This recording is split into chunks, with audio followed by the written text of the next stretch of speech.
Et donc, je vous présente Mark Van Rimnand de la société Netway, qui va nous parler des neurosciences dans le design. Donc, je vais essayer de partager avec vous en 50 minutes 15 ans de passion autour des neurosciences et l'état d'avancement jusqu'à présent. En tout cas, vous allez voir, entre autres, de l'IRM appliqué à du design. Vous montrer un petit peu, on parlait tout à l'heure de couleurs, mais justement, je pense que ça va être intéressant de voir les différentes parties du cerveau qui sont activées. Alors, en introduction, en fait, juste parce que j'ai vu qu'il y avait beaucoup de techniciens, au début, je croyais que c'était plus des designers, c'est la première fois que je viens. En fait, à la base, j'ai fait des études d'IT. Et donc, pendant mes études, on a dû en fait faire un travail pour équiper en fait une bibliothèque avec une base de données. Et donc, on a travaillé pendant quelques mois à 4 équipes différentes. Et puis, on a été évalué par nos pairs, qui étaient des gens, entre autres, de chez IBM, nos professeurs, etc., comme étant de haut, mais vraiment haut la main, la meilleure des 4 solutions. Donc, fier comme Artaban, du haut de nos 20 ans, on est arrivé chez le bibliothécaire, qui, lui, nous a dit gentiment: écoutez les enfants, vous êtes gentils, mais vous allez me mettre les 4 solutions, et moi, je vais choisir celle avec laquelle j'ai le moins d'emmerde, et celle avec laquelle les gens travaillent le plus. Et malheureusement, on a perdu. C'est-à-dire qu'en fait, notre solution n'a pas été retenue. Et donc, ça m'a vraiment travaillé la tête, parce que je me suis dit, mais comment est-ce possible d'avoir d'un côté des gens intelligents qui me disent que la solution qu'on est occupé à développer est extraordinaire, et de l'autre côté, des utilisateurs qui, eux, se disent tous, bof, votre truc là, moi, je m'en sors pas avec, quoi. Donc, en gros, ça m'a pris la tête. Et donc, c'est de là qu'est née ma passion. Mais j'ai abordé, en fait, la psychologie cognitive avec une vue technique, une vue ingénieur. Donc, je ne suis pas un psychologue. J'ai abordé ça avec des algorithmes, des mesures, et toute une série de choses comme ça que je vais essayer de partager avec vous aujourd'hui. Alors, la première partie que je vais regarder avec vous rapidement, c'est simplement ce qu'est un comportement. Parce qu'en gros, aujourd'hui, on parle beaucoup d'ergonomie, d'utilisabilité, etc. Mais finalement, ce qui compte derrière, c'est qu'un être humain arrive à réagir par rapport à un stimuli qui lui est présenté, qui est un écran. Alors, au fur et à mesure des années, ce qu'on a remarqué, c'est que ce n'est pas les gens qui sont neuneux, c'est que les écrans génèrent des mauvais comportements. Donc, ce n'est pas les personnes qui n'arrivent pas, c'est les écrans qui sont mal faits pour les gens. Alors, toute la question, évidemment, c'est comment est-ce qu'on peut adresser ce comportement? Est-ce qu'il y a des techniques qui permettent de créer des écrans qui génèrent un comportement d'un certain type? Alors, pour introduire ça très simplement, donc, d'après vous, si vous demandez à un enfant de choisir entre un cookie qui a une taille comme ça ou un cookie qui a une taille comme ça, d'après vous, lequel est-ce qu'il va prendre? Le gros. Par contre, si vous lui demandez de nettoyer une pile de linge sale, est-ce que vous pensez qu'il va nettoyer celle-là ou bien plutôt celle-là? La petite. Donc en fait, en gros, la simplicité ou le travail qu'on essaye de faire peut se résumer à 2 choses. Très simple, c'est qu'on veut plus de facilité, de plaisir à faire des choses, et on veut le moins possible d'emmerde et de travail. On est tous comme ça. Et les écrans, en fait, que l'on fait, quand on parle de simplicité d'emploi, finalement, c'est quoi?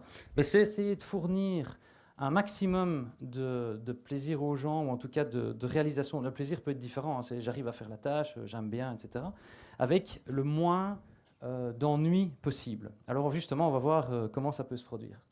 Mais avant de faire ça, je voudrais juste vous montrer une expérience d'un de nos clients, qui est, je vous montrerai après la marque, qui est dans le luxe alimentaire, et simplement pour vous fixer ce qu'on rencontre même encore aujourd'hui sur le marché tous les jours. Donc c'est un directeur marketing qui doit refaire son site internet, donc il y a à peu près 5 ans de ça, donc ce n'est pas non plus le début d'Internet. Donc il a comme retour sur investissement demandé d'augmenter le nombre de ventes et de diminuer les nombres d'appels dans les centres d'appel, donc des objectifs qu'on peut rencontrer couramment dans des organisations. Donc, il a toute une série d'enquêtes à sa disposition. Et donc, ce que je veux démontrer là, c'est qu'en règle générale, les gens qui commandent des sites ont une pléthore d'enquêtes disponibles par Forrester, Consort, etc., ou des enquêtes qui sont effectuées en interne. Donc, il est conscient de ça. Et il est conscient qu'aujourd'hui, même s'il y a des gros budgets qui commencent à être mis de plus en plus dans l'Internet, il reste encore aujourd'hui des résultats qui sont attendus. Donc, les retours sur investissement ne sont pas toujours là quand les solutions sortent. En plus de ça, donc c'est il y a 4-5 ans, donc on commençait à parler beaucoup plus d'utilisabilité, d'ergonomie, etc. Et donc, il est conscient de ça. Donc, il se dit, OK, c'est très important, il faut que je fasse attention, il faut que je fasse des tests utilisateurs, les utilisateurs sont importants, etc. On entend ça dans le vocabulaire de plus en plus, et heureusement d'ailleurs. Donc ça veut aussi dire qu'il a eu accès à des techniques, il connaissait l'eye tracking et ces éléments-là. Il met tous les atouts de son côté. Donc il travaille avec un gros cabinet de consultance dont je ne donnerai pas le nom, mais qui est un des 4 plus gros au monde pour tout ce qui est logistique. Vous verrez la marque après. Hein, il travaille avec une des 4 plus grandes agences mondiales de com, qui commence comme McDonald's, mais ce n'est pas la même fin. Et il travaille en fait avec une équipe technique de haut niveau aussi, de manière à intégrer tout ça. Donc c'est tous des gens intelligents, c'est tous des gens qui ont de la culture, qui ont de l'expertise. Ce n'est pas des gens qui ont 2 mains gauches et des neuneux. Donc normalement, quand le site se sort, ça devrait fonctionner. Donc ici, il y a 8 mois qui se passent. Le site sort. 3 mois après, premier verdict, le retour sur investissement est négatif. Donc non seulement les ventes ne décollent pas, mais en plus, les appels intrusifs dans les centres d'appel augmentent. Donc ça veut dire que ce sont des appels en fait, que les gens avec pas de valeur. Donc ce sont des coûts en fait. Et la marque dont je vous parle, c'est Nespresso. Donc c'est juste pour vous fixer ce qu'on voit aujourd'hui, encore sur le marché. Il y a plein d'enquêtes, on est bien conscient que l'expérience utilisateur est importante, et pourtant, on continue encore à avoir des difficultés, à avoir des retours sur investissement qui est généré derrière. Alors après avoir travaillé avec des techniques que je vais vous montrer aujourd'hui, donc en 6 mois, ils ont augmenté de 140% les ventes en ligne et ils ont diminué de 57% les appels intrusifs. Je vais essayer de vous introduire comment on arrive à ça. Comment est-ce qu'on fait et quelles sont les techniques que nous utilisons de notre côté pour arriver à avancer. Alors évidemment, je n'ai que 50 minutes, donc je ne vais pas pouvoir vous donner tout. Mon objectif, c'est de vous donner l'envie d'aller chercher plus loin, l'envie d'aller gratter, d'aller chercher plus loin que ce qu'on fait aujourd'hui en termes d'utilisabilité ou d'ergonomie. Vous allez voir que quand on revient sur les fondamentaux que sont le comportement humain, vous allez voir qu'il y a moyen de découvrir énormément de choses, quoi. Alors, justement, maintenant, on va rentrer dans le vif du sujet. Donc, c'est quoi un comportement et comment est-ce qu'on peut le mettre en place? Alors, une chose qui m'a beaucoup interpellé, donc Daniel Kahneman, donc, qui a été le prix Nobel de la paix en 2002, a dit, ben voilà, la plupart du temps, les gens, alors il marque prospect ici, mais les gens n'agissent pas comme ils pensent, et en tout cas, certainement pas comme on pense qu'ils pensent. Donc ça veut dire qu'il y a une très très grosse différence entre ce qu'un cerveau fait de manière consciente et ce qu'un cerveau fait en backup de manière non consciente. Je ne parle pas inconsciente, hein. Je parle bien non consciente. Donc simplement, on n'a pas conscience de tout ce qu'on fait. Pendant que vous êtes occupé à m'écouter, je vois des clignements d'yeux, je vois des mouvements. Vous n'êtes pas occupé à dire, tiens, je dois cligner des yeux toutes les X secondes, autrement ça va commencer à... Tout ça est automatisé. Alors il y a énormément de choses qui sont automatisées. On parlait de couleurs ce matin. Je vais un petit peu vous montrer un peu tout ça. Donc ce qui est important à comprendre, c'est qu'un comportement, donc quelqu'un qui est face à un écran avec lequel il va travailler avec 5% de son activité cérébrale consciente.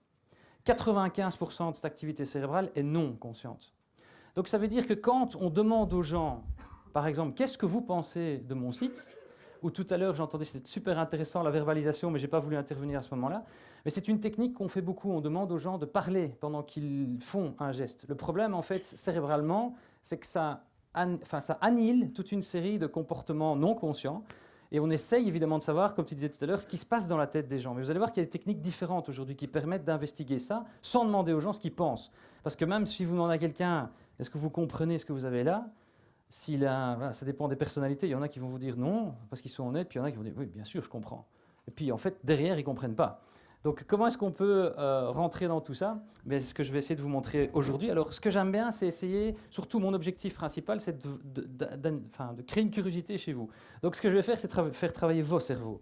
Alors ce que je vais vous demander de faire dans quelques instants, c'est de fermer les yeux. Alors ça ne fera pas mal, il n'y aura pas de danger, etc. C'est juste pour faire un petit test auditif. Donc allez-y, fermez tous les yeux. Voilà. Je vous donne le contexte. Donc vous allez entendre un son. Et je vais simplement vous demander de vous remémorer ce à quoi ce son fait référence chez vous. C'est parti.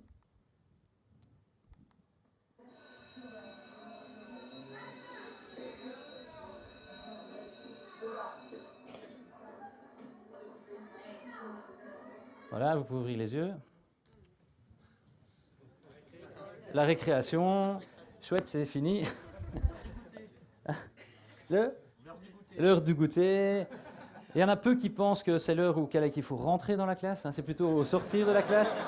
Il y a peut-être des gens qui ont revu le bâtiment, hein, la classe dans laquelle ils étaient, ou la cour de récréation dans laquelle ça se passait, etc. Alors ce qui est très intéressant, c'est qu'on est bien d'accord qu'on est ici à Paris Web chez IBM, quoi. On n'est pas dans une cour de récréation. Donc ça veut dire qu'avec un simple stimuli, en fait, on a activé à l'intérieur du cerveau toute une série d'activités. Donc on a, par exemple le cortex occipital qui va rappeler la vision. Il n'y a pas spécialement, ça sert pour les yeux, mais ça sert aussi pour les rappels. On va avoir le son qui va être dedans. On peut éventuellement avoir l'odeur d'une craie, penser éventuellement à l'émotion que ça génère quand on sort, voir les plans éventuels. Tout ça avec un stimuli, qui est un son. Alors imaginez-vous, en fait, quand on est face à un écran, c'est exactement la même chose. Mais toute notre vie, 100% de notre vie est comme ça. On a des yeux, on a un cerveau, et notre cerveau, en fait, pilote notre comportement. Donc, en fait, la genèse, quand on crée un produit, c'est de d'abord aborder le comportement. C'est de se dire, qu'est-ce que je veux générer comme comportement ? Et de là va être découlée enfin, toute une série de choses que je vous montrerai tout à l'heure. Alors, on va faire un deuxième petit test avec qui est un peu plus cognitif. Donc, on va vous distribuer, en fait, des feuilles. Donc vous allez bien les laisser avec le côté blanc face à vous, pas tricher, parce que autrement ça va pas aller. Donc on va les distribuer. On va vous demander un petit coup de main, comme ça vous pouvez les distribuer. Donc en fait la consigne est très simple. Vous allez avoir des chiffres de 1 à 117. Et ce que je vais vous demander, c'est de les retrouver dans l'ordre chronologique. Donc le 1, le 2, le 3, le 4. Vous voyez mon mouvement qui sont un petit peu mélangés dans la page. Autrement, ce ne serait pas amusant. Et donc, vous avez 30 secondes, en fait, pour faire ça. Donc, trouvez dans l'ordre chronologique. Vous démarrez du 1, vous allez le plus loin dans la séquence. Et vous avez 30 secondes pour ça. C'est parti.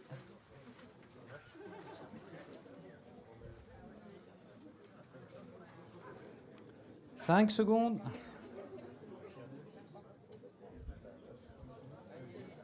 Top. Alors, qui est arrivé entre 1 et 5 ? La majorité. Qui est arrivé entre 7 et 10 ? Qui est arrivé au-dessus de 10 ? Ok. Alors, c'est quand même assez intéressant parce qu'en fait, en gros, on dirait que le groupe du milieu sont quand même nettement moins performants que les groupes sur le côté. Alors, ce n'est pas un jugement, c'est juste qu'en fait, vous n'avez pas les mêmes feuilles. Mais par contre, les données sont exactement les mêmes. Donc, je vous le montre. Donc, pour ceux qui étaient sur les côtés, voilà ce que ceux du milieu ont reçu. Donc, en fait, les chiffres, donc, il y a le 1, le 2, le 3, etc. D'accord ? En fait, ce que je fais ici, c'est que je force votre cerveau à fonctionner avec une mémoire à court terme, qu'on appelle Brodmann 9, donc qui est localisé en fait en lobe frontal ici, et qui en fait, lui résout tous les problèmes de haut niveau, tels que, tiens, c'est compliqué, un calcul, etc. L'autre groupe a reçu ça. Et vous entendez les A du genre du milieu. Alors, comment est-ce que ce A arrive aussi vite ?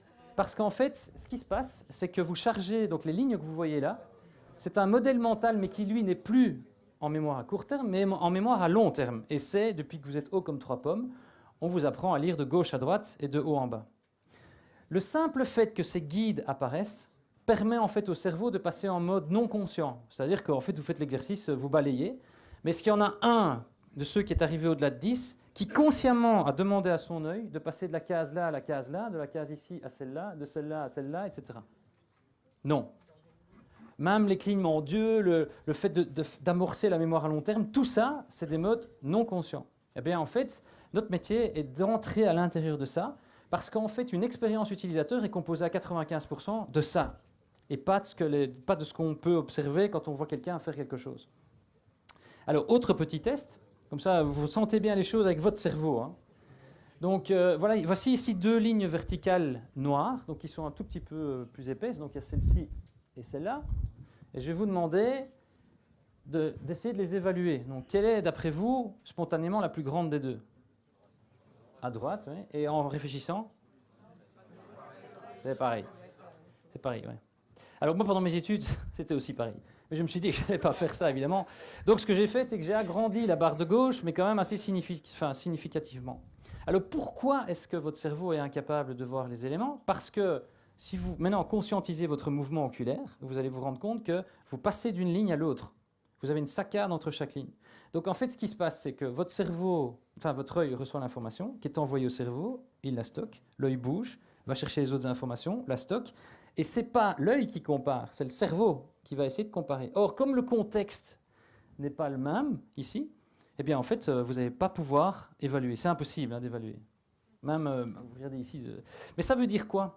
Ça veut dire que quand on crée un design, on pense que tout le monde va regarder tout, mais il ne marche pas comme ça. Parce qu'ici, la majorité des gens auraient probablement cliqué sur un élément comme celui-là. Or, vous, ce qui est important à l'intérieur de votre écran, c'est le haut de barre. Et donc voilà des choses toutes simples. Alors ici, vraiment, c'est des choses simples. Vous allez voir que dans des écrans, on arrive aussi à générer des choses comme celle-là. Alors vous avez déjà entendu parler d'eye tracking. Il y a eu plusieurs conférences qui ont été données là-dessus.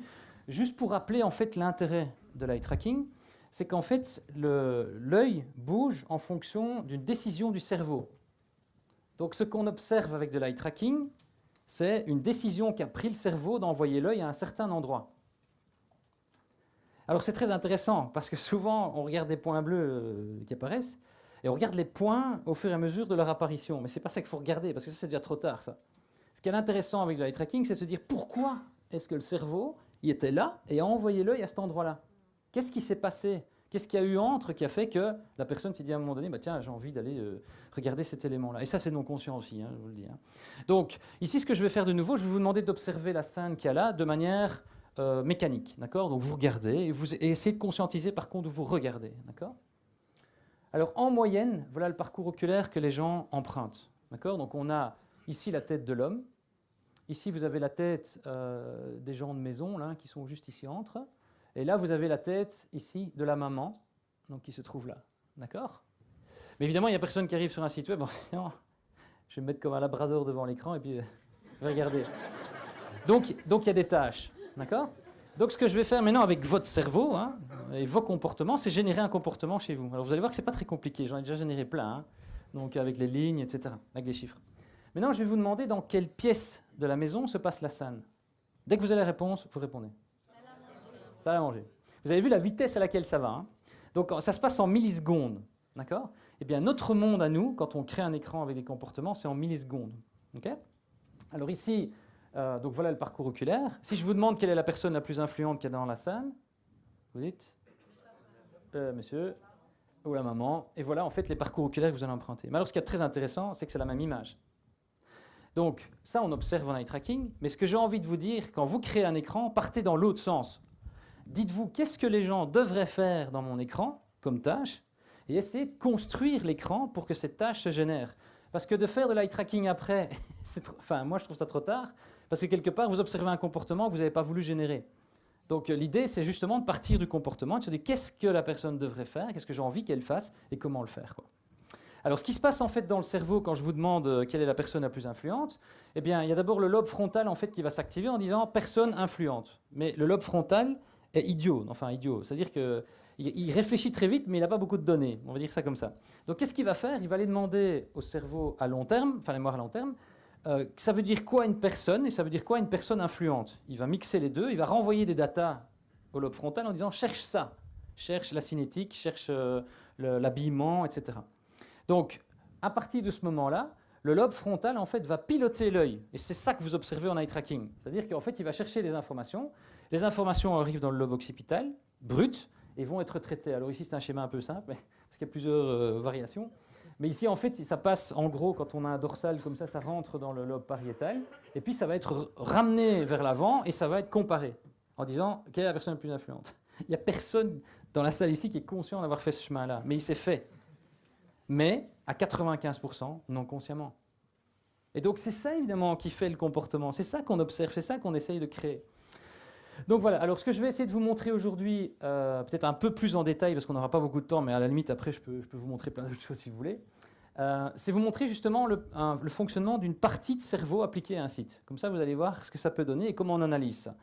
Donc le cerveau reptilien en fait, donc vous avez deux couches dans le cerveau, donc je vais vous montrer ici. Donc vous avez en fait tout ceci qui est le cerveau reptilien, et qui en fait, en gros, fonctionne très vite. Donc son but, c'est évaluer ce qui se passe autour de soi, évaluer les dangers éventuels qui peuvent se produire, et si jamais il y a un danger, d'avoir une réaction immédiate, ça coupe complètement la conscience. Hein. Par exemple, il y a un bus qui passe, vous allez bouger, vous ne dites pas, ou quelqu'un vous envoie une main pour faire une claque, vous faites comme ça, vous bougez, c'est pas consciemment, hein, c'est des réflexes. Et en fait, toute cette zone-ci, c'est la zone émotionnelle. Donc quand on parlait de couleur tout à l'heure, je vais vous expliquer peut-être avec le feu, là, parce que c'était intéressant la question tout à l'heure. Et après, vous avez le cortex, donc toute la zone ici, et qui, elle, a plus des fonctions de haut niveau. Alors, comment est-ce qu'on analyse en fait ceci? Donc, je vais vous montrer un exemple avec Cartier et Hermès pour vous montrer deux grandes marques qui, quand ils font des sites, c'est importantissime pour eux, évidemment, que les gens adhèrent à ce qu'ils sont occupés à faire. Alors, comment on fait ça? On fait ça en fait avec de l'IRM. Donc, de l'IRM, c'est un matériel comme le matériel médical, dans lequel en fait les sujets rentrent, et donc ils ont un écran, un miroir, et on projette en fait à l'arrière sur un grand écran les différentes zones, enfin les différents écrans qu'on veut leur montrer. Et on enregistre toutes les 3 secondes ce qui se passe dans l'entièreté de leur cerveau. Donc voilà ici le site, enfin une des maquettes du site de Cartier, et voici ici Hermès. Alors ici vous voyez les taches jaunes activées, ça ne va pas vous dire grand-chose, c'est pour ça qu'on va essayer de passer un peu plus en détail dedans. Donc en fait, il faut savoir que dans le cerveau, il y a énormément de zones en fait qui ont des fonctionnalités tout à fait particulières, et que même quand on dort, le cerveau est activé en permanence. Donc ce qu'on fait en fait en IRM, c'est de mesurer l'activité entre une zone de repos et ce qu'un écran crée en plus ou en moins. D'accord? Alors par exemple ici, donc, il y a une zone à l'intérieur du cerveau limbique qui s'appelle le thalamus, et lui en fait ce qu'il fait, c'est qu'il perçoit par exemple un écran web, donc il va le percevoir, mais uniquement en vue périphérique, donc vision périphérique, c'est-à-dire qu'on voit flou. Il va déjà prendre des décisions sur est-ce qu'il y a des éléments qui émotionnellement vaillent la peine que je dise au cortex d'aller demander à l'œil d'aller chercher des informations à l'intérieur de cette zone-là. Donc en d'autres termes, si par exemple vous avez une activation de cette zone-là, thalamus, comme ici, extrêmement élevée, ça veut dire qu'il y a un intérêt spontané. Ça ne veut pas dire que c'est mental, hein, c'est émotionnel brut, quoi. Il y a plus d'émotionnel brut ici sur Cartier que sur Hermès. On va dire, ah, magnifique. Hein, donc le design est beaucoup plus joli, etc. Sauf que vous allez voir par la suite, ça se gâte un peu. Donc deuxième zone, c'est le putamen. Alors le putamen, lui, c'est vraiment le siège des plaisirs immédiats. Par exemple, si je vous montre du chocolat, le putamen, pour les gens qui aiment le chocolat, le putamen va s'activer tout de suite en disant, ça c'est plaisir. C'est pas un plaisir cognitif, hein, c'est vraiment brut, quoi, c'est animal, hein, c'est plaisir, quoi. Et donc ici, vous voyez par exemple qu'elle est activée à 22%, et ici beaucoup moins. Donc en fait, ce que ça dit pour l'instant, c'est que Hermès dans le paysage visuel donne moins l'intérêt d'aller chercher un objet, et en plus génère moins de plaisir spontané. D'accord ? Alors après, on a une fois imaginé, donc vous avez cette émotion qui apparaît, le putamen qui dit « Oh, regarde, ça a l'air intéressant », l'autre qui dit « Oh, ça m'intéresse le chocolat ». Il y a une porte qui va s'ouvrir entre les deux cerveaux, donc entre le cerveau ici limbique et le cortex, et qui va dire au cortex « Hey, moi j'ai quelque chose à te présenter ici qui est pas mal ». Et donc le cortex va prendre le relais et va dire « Ok, maintenant, qu'est-ce que je dois aller regarder ?» Et donc cette porte qui s'ouvre, c'est ce qu'on appelle ici le globus pallidus. Donc c'est une zone dans le cerveau spécialisée dans dire au cortex « Ici, j'ai quelque chose qui peut être intéressant ». Toujours par rapport à un scénario, évidemment. Donc on leur demande par exemple de commander une montre ou de demander le prix, etc. Et donc ici, de nouveau, on voit que c'est beaucoup moins activé. Et donc ici, on a par exemple une analyse beaucoup plus approfondie des éléments. Alors, maintenant, ça passe, c'est dans le cortex, donc c'est plus dans la zone animale. Hein. Alors là, ce qui va être intéressant, c'est que les noyaux codés, donc il y a tout un processus qui se passe, hein, donc les gens interagissent sur le site, etc. Et puis qu'est-ce qu'on voit ? Le cerveau, une fois qu'il commence à interagir sur le site de Cartier, il se dit mais on m'a eu là, moi. On m'a dit que c'était génial, mais en fait c'est pas génial du tout. Moi, c'est difficile moi à choisir un objet ici dedans. Alors que sur le site d'Hermès, c'est l'inverse. Et c'est là que vous voyez, par exemple, l'intérêt d'avoir un design. Quand on parle de couleurs, quand on parle de choses comme ça, c'est pour essayer d'initier une émotion émotionnelle brute. Mais le problème, ce qu'on ne sait moins, c'est que si jamais la promesse n'est pas là, le cerveau arrête le globus pallidus et lui dit « Écoute, hein, t'es gentil, mais arrête de m'envoyer des trucs en me disant que je vais avoir du chocolat, parce que derrière, ça ne m'intéresse pas du tout, ce que tu me donnes. » Et donc, en fait, on est capable de mesurer ça sur des niveaux assez importants. Par exemple, l'insula. Donc l'insula est une zone émotionnelle, mais cognitive cette fois-ci. Donc l'autre, c'était brut, hein, c'est animal, tandis que celle-là, elle sert en fait de relais permanent au cortex donc frontal pour analyser en disant « Tiens, est-ce que ça vaut la peine ou pas ?» Il teinte émotionnellement. Et en fait, comment est-ce qu'il teinte ? C'est un peu comme un interrupteur, si vous voulez. Il va dire « Ok, mais arrête de m'envoyer des infos, ce que je viens de dire, arrête de m'envoyer des infos, ton truc, ça ne sert à rien du tout. C'est pas du tout agréable. » Et en fait, l'insula, c'est une zone particulière qui donne un signal aversif. Donc il dit ça, j'aime pas. Mais c'est conscient, là. J'aime pas ce truc-là, quoi. Et donc, c'est comme ça que vous avez des designs où c'est très joli, hein. Alors, quand vous arrivez chez le client, on dit « ouais, c'est beau ». Alors, évidemment, on dit « waouh, c'est génial, quoi ». Sauf que derrière, on ne mesure pas l'impact que ça peut avoir. Et aujourd'hui, c'est faisable. Alors, qu'est-ce qu'on peut mesurer avec ce genre de choses? On peut mesurer des marques. On peut mesurer, par exemple, chez Sony, ce qu'on a fait, c'est qu'on a pris le logo Sony Europe, on a testé en fait toutes les zones émotionnelles qui pouvaient s'activer et on va comparer ça par rapport au site pour dire est-ce qu'on est très loin d'un niveau émotionnel de quelqu'un qui reçoit un appareil photo ou est-ce qu'on en est proche? Tout ce genre de choses-là, ce n'est pas des science-fiction, hein. On le fait déjà aujourd'hui et donc ça fait déjà maintenant quelques années, nous aussi, de notre côté. Donc les amygdales aussi, donc elles colorent affectivement les stimuli qui sont envoyés par l'extérieur et souvent quand l'insula s'active, l'amygdale s'active. Et donc en fait, qu'est-ce qui se passe? En gros, eh bien, c'est qu'on peut dire que ce site-là est un tout petit peu moins émotionnel au départ, mais par contre, en termes d'utilisation et d'arriver en fait à générer un achat émotionnel, celui-là va le faire. Alors que celui-là, qu'est-ce qu'il va faire? Quand l'amygdale s'active, hein, il va couper l'émotionnel du cerveau limbique et il ne va plus que fonctionner en logique.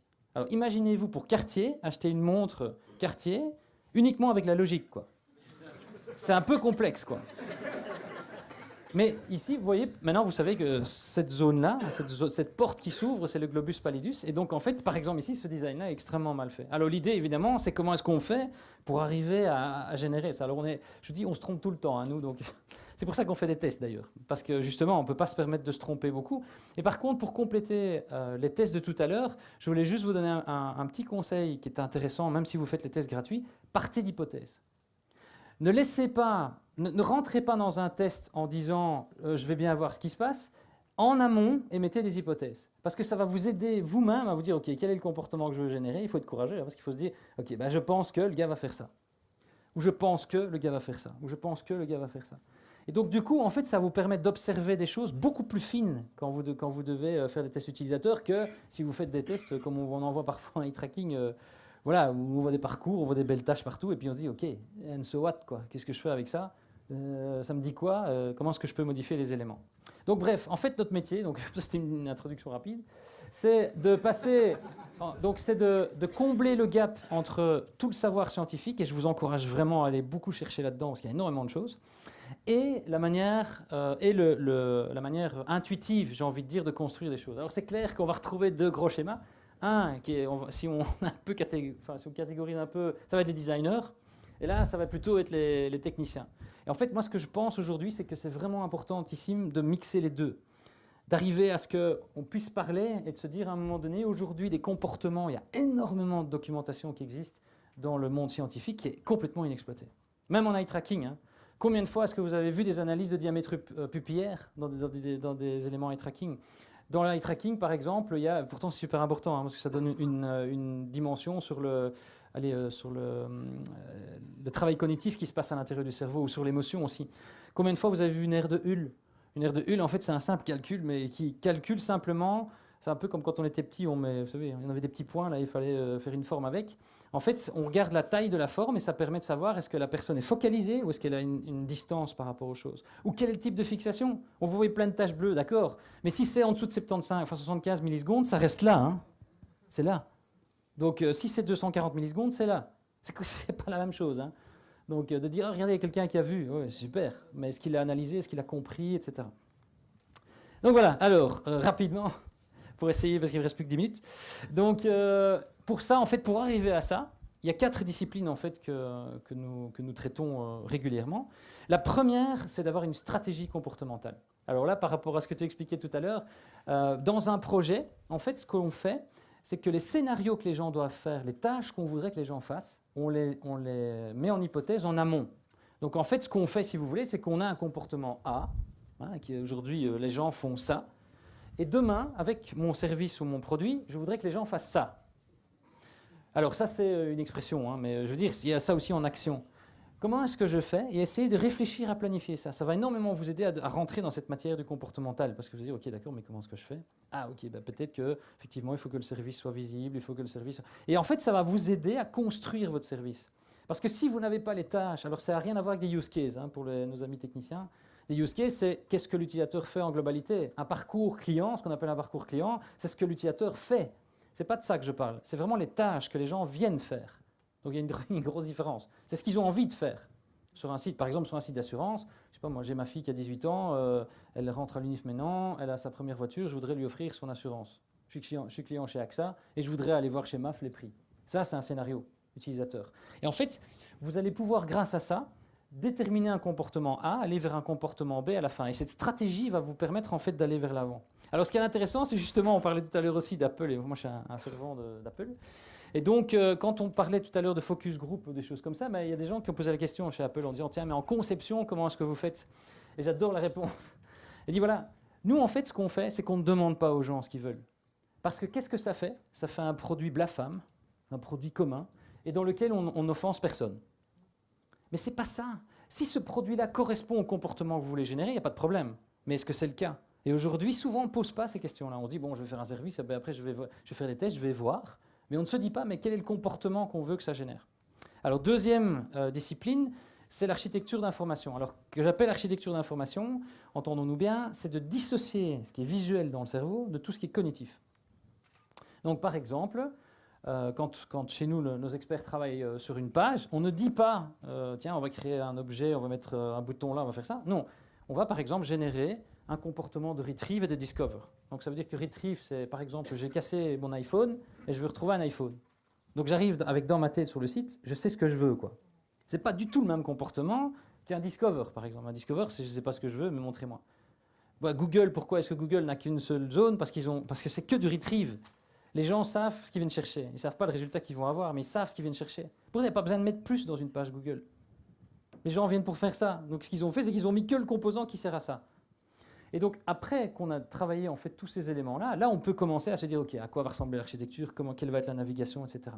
Et aussi pour répondre tout à l'heure, pour compléter les tests gratuits, vous pouvez aussi dissocier. Vous pouvez faire des tests uniquement sur les aspects cognitifs. Par exemple, dynamiquement, vous créez des pages avec des simples liens bleus soulignés et vous faites naviguer les gens à travers une structure sans aucun élément visuel à part les liens bleus soulignés. Là, vous allez déjà pouvoir mesurer rien que l'aspect cognitif. Donc c'est est-ce que les gens comprennent les mots, est-ce qu'ils arrivent, etc. Parce qu'après, quand vous refaites un test avec le design, vous savez que si jamais ça ne marche pas, ce n'est pas la cognition qui pose problème, c'est le visuel. Autrement, quand vous faites les tests, c'est quoi qui pose le problème? Les gens ne comprennent pas ou ils ne voient pas Et en fait, ça mélange tout. Donc l'idée, justement, de travailler avec des hypothèses, c'est que ça permet de réduire en fait, ce genre d'éléments. Troisième discipline, l'architecture d'écran. Donc là, vous allez voir ici, en fait, ce que nous, on fait, et c'est des petits trucs que vous pouvez utiliser aussi, plutôt que de commencer à faire un écran avec des zones rectangulaires, la seule chose que ça fait, c'est de s'imaginer ce qu'il y a dedans. Vous commencez par mettre des boules, des ronds, parce que ça, il n'y a pas de site avec des ronds, on peut, quoi. Sauf un designer qui peut-être a créé quelque chose comme ça. Et en fait, vous voyez que par exemple ici, ce qu'on veut sur cette page-là, c'est beaucoup de discover avec l'offre du client. Ici, on veut du retrieve sur des promos et des fonctions, et on veut un discover ici, peu, sur les articles. Et en fait, ça donne des mesures, parce que du coup, quand vous allez créer votre wireframe derrière, vous allez évidemment essayer de générer le comportement que vous voulez à travers les boules qu'il y a là. Ensuite, très important, même si vous faites des tests gratuits, essayez de vous imaginer le chemin oculaire que la personne va faire. Alors, pas vous imaginer dans le sens faire Madame Irma, mais vous forcez à mettre une hypothèse. Vous forcez à dire, moi je pense qu'il va passer de là à là, de là à là et de là à là. Parce que quand vous faites des tests d'eye tracking derrière, vous pouvez vérifier ça. Mais au moins, vous savez ce que vous cherchez. C'est-à-dire que c'est un écart entre une situation A et une situation B. Autrement, vous observez juste des points bleus qui bougent. Alors, la critique est facile, l'art est difficile. Donc, la critique est très facile avec l'eye tracking. On peut dire, oui, mais ça ne marche pas. Après, comment est-ce qu'on fait pour ramener ça à une... Voilà. Alors après, ce qu'on fait, c'est qu'on va un cran plus loin en mettant en fait au pixel près les éléments qui doivent bouger, enfin qui doivent être présents à l'intérieur de l'écran. Une fois qu'on a ça, là on rentre dans la phase de cosmetic design, donc qui va donner ça, en gros. Et alors là, j'aimais bien ce que tu disais tout à l'heure. Le gros problème, c'est ça. En gros, comment ça se passe? Quand les designers font des écrans, ils font une piste dans laquelle ils croient et une fake. Je dis peut-être des vérités qui sont cachées, mais moi, c'est comme ça que ça marche. Et puis en fait, on espère que le client va prendre la bonne. L'idée, c'est d'arriver avec deux bonnes. Parce que comme ça, en fait, on peut mesurer les deux bonnes et de se dire quelle est la meilleure des deux. Et donc, ce syndrome, c'est ce qu'on appelle le I like, I don't like, et c'est pour ça qu'il faut faire des tests. Même gratuits, faites-les. Parce que c'est super important d'arriver avec des mesures en disant, écoutez, ok, peut-être que tu aimes mieux celui-là que ta grand-mère a dit qu'il était chouette. En attendant, voilà ici, quand l'utilisateur le fait, ça ne marche pas. Donc, qu'est-ce qu'on fait? Est-ce qu'on est d'accord de backer l'objectif business qui était de faire de cette fonction-là un phare ou est-ce qu'on va plutôt vers la grand-mère, quoi. Donc, et c'est pour ça que c'est tellement important. D'où on rentre en fait dans la 4e discipline, qui est l'objectivité et la certitude. Alors, vous allez voir ici les 10 questions que nous nous posons. Donc, c'est tout à fait ouvert. Donc, en plus, vous les aurez, donc c'est pas très compliqué après les. On devrait se poser sur chaque zone posée à l'intérieur d'un écran. Donc, comment est-ce que les gens font le scénario? Qu'est-ce qui attire l'attention? Quelles zones sont regardées? Comment elles sont analysées? Quelle est la complexité, la facilité de ces zones? Quelles émotions ça génère? Quel est le niveau d'engagement des zones? Comment est-ce qu'ils agissent? Qu'est-ce qui est mémorisé, récupéré? Et qu'est-ce qu'ils disent? En gros, quand on fait des tests gratuits, en règle générale, on a la verbalisation. On a ici les zones regardées, c'est déjà plus complexe, mais là aussi, peut-être avec les mouvements de souris, il y a moyen d'avoir des choses. Par contre, on va avoir la complexité, facilité et les scénarios. Et donc, en fait, ce qu'on fait, c'est qu'en gros, il y a 4 grands types de techniques. Donc, l'eye tracking qui permet de voir comment le cerveau utilise l'œil. Les questionnaires psycho-cognitifs, donc qui permettent, par exemple, quand vous avez un mot et que vous vous demandez, tiens, dans ma navigation, comment les gens vont le percevoir, il y a des tests pour ça. Des ergo-tools, donc ça, c'est des outils que nous avons développés, mais bon, ça fait partie d'un truc qu'on donne aux clients. Donc comme ça, mais c'est des outils qu'on a développés qui permettent de prédire des comportements humains, et le fMRI. Et vous allez voir en fait à quoi répondent les questions. Donc l'eye tracking permet de répondre aux scénarios, aux zones regardées, à l'engagement et aux actions. Ça, c'est le nombre de techniques qu'on peut utiliser avec l'eye tracking. Donc ici, en fait, vous en avez à peu près une quinzaine. En règle générale, quand on voit des résultats d'eye tracking, on en utilise 4 ou 5. Et ce n'est pas celles-là qui sont les plus intéressantes, c'est les plus waouh, mais ce n'est pas les plus intéressantes. Les plus intéressantes, c'est la durée, l'air de Hull, comment ça se passe, qu'est-ce qui est. Voilà. Donc après, on a les questionnaires qui permettent de compléter ça. Et ça aussi, ce sont des choses que vous pouvez faire gratuitement, par contre. Tous ces questionnaires sont des choses qui existent. Ce n'est pas compliqué à faire. Par exemple, une amorce lexicale, vous mettez un mot, vous demandez aux gens qu'est-ce qu'ils pensent trouver derrière. C'est un test qu'on peut faire, par exemple, pour vos navigations. Ou des référents. Hein. Donc par exemple, vous prenez plusieurs sections de votre site et vous mettez tous les contenus de toutes les sections en vertical. Et vous demandez aux gens, est-ce que ça pourrait faire partie de ça? Est-ce que ça pourrait faire partie de ça? Ce qu'on appelle un référent. Et vous allez voir, en fait, si des contenus, les gens les placent dans 2 catégories identiques. Ce n'est pas du tout la même chose que du card sorting. Hein. Du card sorting aussi, on peut faire, etc. Alors, les ergo tools, ça permet encore de venir compléter toute une série de choses. Et puis après, le fMRI vient au-dessus compléter toutes les zones, en fait, principalement liées aux émotions, la complexité, l'analyse, etc. quoi. Alors, rapidement maintenant pour terminer. Donc, ce qu'on voit sur le marché aujourd'hui et moi, ce que j'essaie de changer au jour le jour chez mes clients, c'est une vue design ou technique. Et c'est pour ça que souvent parce qu'il y en a un qui dit qu'il a raison, l'autre qui peut dire aussi qu'il a raison. C'est souvent basé sur des fantasmes. Les clients en fait viennent vous dire ouais, il faut absolument utiliser HTML5 parce que je ne sais pas pourquoi, mais j'ai vu, ça fait des chouettes animations, etc. Le I like, I don't like. C'est alors, monsieur le client, t'aimes mieux celle-là ou t'aimes mieux celle-là? Ah, celle-là, elle est vraiment bien, hein, celle-là. D'ailleurs, souvent, les agences utilisent pléthore de techniques pour convaincre le client. Hein. Ça prend du temps, on vous amène avec des jolies choses pour. Vous connaissez tout ça. Et après, il y a les awards. Donc, souvent, il y a des agences qui gagnent des awards. Donc, moi, je connais entre autres une grosse agence qui, pour un projet, et de nouveau, ce sont des gens professionnels, hein, donc ce n'est pas des gens neuneux. Hein, mais ils ont reçu un award européen. Et le client, il a eu 0 retour, quoi. Donc, le but, c'est pas ça. Et c'est pas le MeToo non plus. Hein. Le MeToo, c'est moi aussi, je veux avoir une application iPhone. On a vu ça dans des banques, ou par exemple, en Belgique, c'est absolument extraordinaire. Donc, il y a une application pour une banque, mais le problème, en fait, c'est que pour pouvoir se connecter, il faut avoir une carte. Et donc, en fait, quand on a les deux en main, bah, soit j'ai la carte, je la dépose et je fais comme ça, soit j'ai pas la carte, mais si je la mets là, je sais pas la voir. Enfin, et donc, et en plus, je fais pas ça dans le métro, évidemment. Donc, quelle est l'utilité de ce genre de choses? Et ça, c'est vraiment le syndrome MeToo.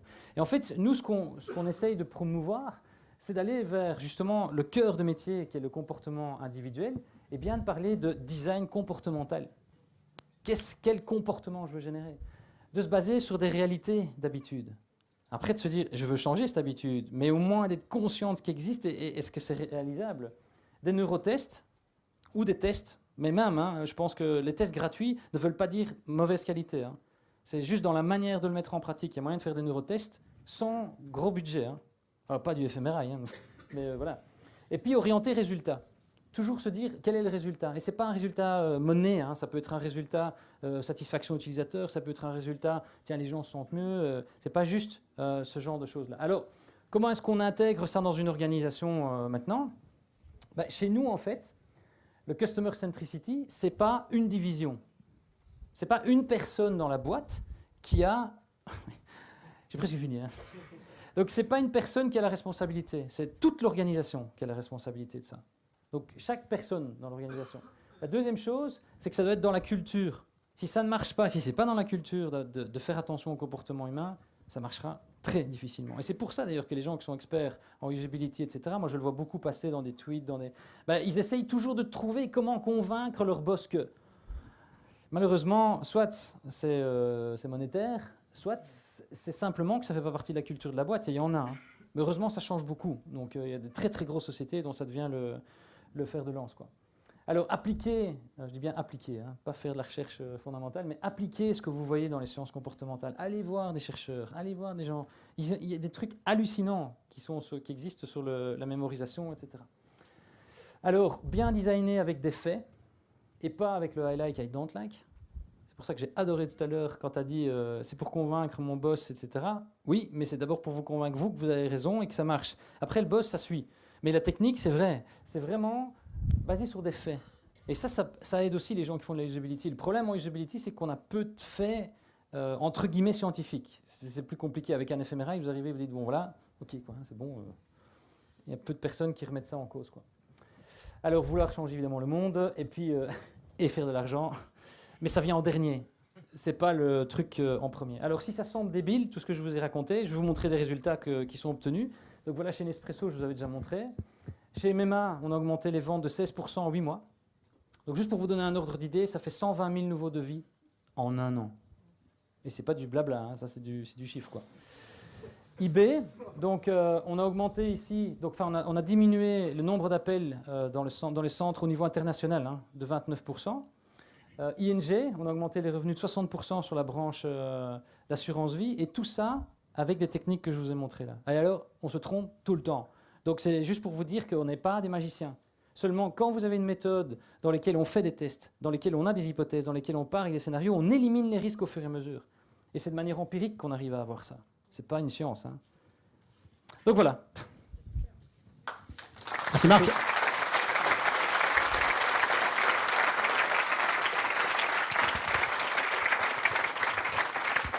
Merci Marc. Il nous reste 5 minutes pour des questions. Faites-les pertinentes.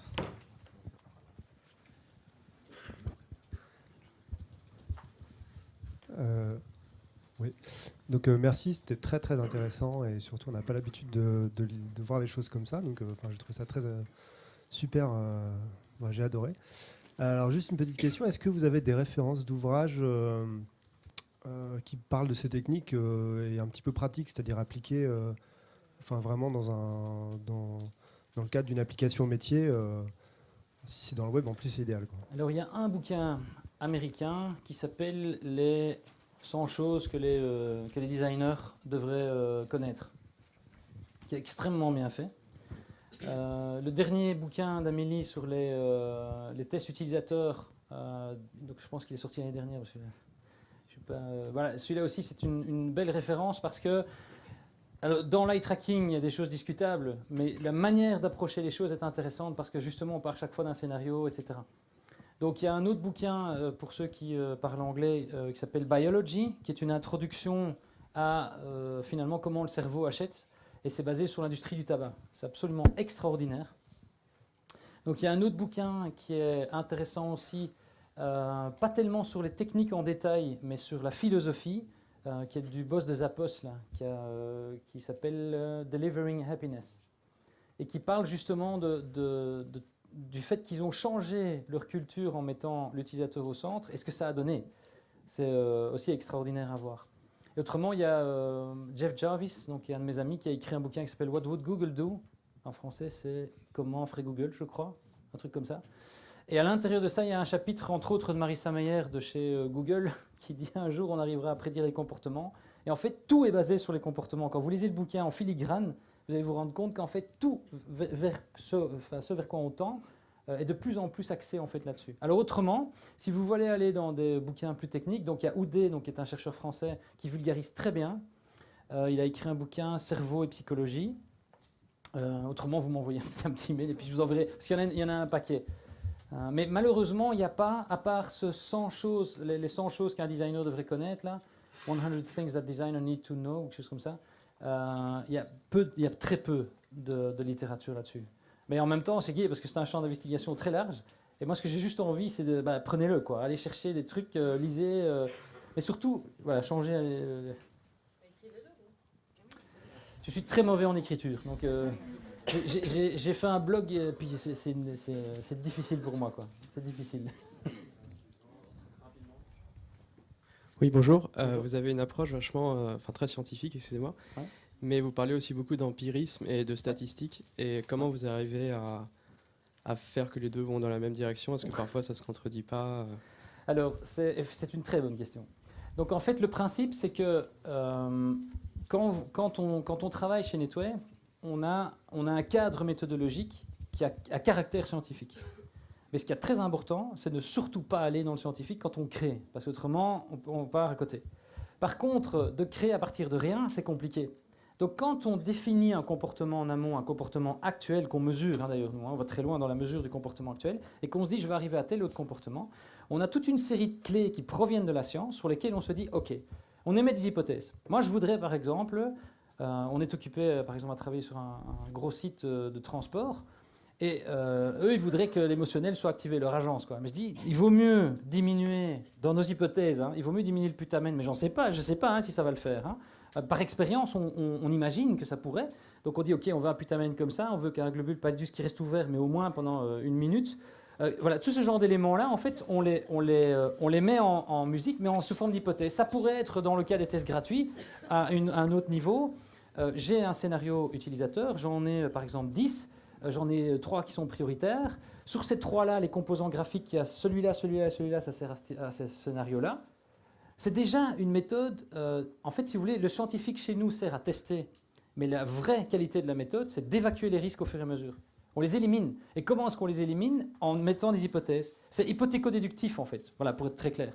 Donc on ne fait pas du design, et puis après on dit, ok, regardez comme c'est beau.